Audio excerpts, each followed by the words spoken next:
বল কথা বল কথা। তোর মাথায় কি আছে? তুমি তো আমার শাশুড়ি, আমি তোমার বৌমা। এই তোরা নিরামিষ তরকারি খাবি? আমি খাবো না। তুই তো কিছুই খাবি না। না না, তুমি তো জানোই যে আমি তুই শুধু মাছ খাওয়া শিখেছিস।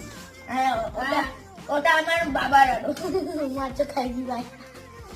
তুই শুধু মাছ খাওয়া শিখেছিস, সবজি খাবি কেন? সবজি খাওয়া কত ভালো জানবি কি করে? হ্যাঁ, উল্টে টেবিলে তুলে দেয়। আমার ঠাকুমা নেওয়া হয়ে গেছিল, তুলে দেয় মাছটা।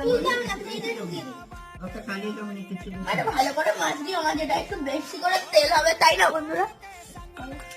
মাছের পোষা, মাছ ছাড়া খেতে পারি না। যেমন ঠাকুমা, তেমন ওর বাবা, তেমন আমার ছেলে। আমার বাবাও এরকমই করে। দেখ কোন মাছটা দেবো, দেখ। আমাকে উল্টাই যেটা হচ্ছে ভেরি গুড। আজকে রান্না করছি আর মাছ।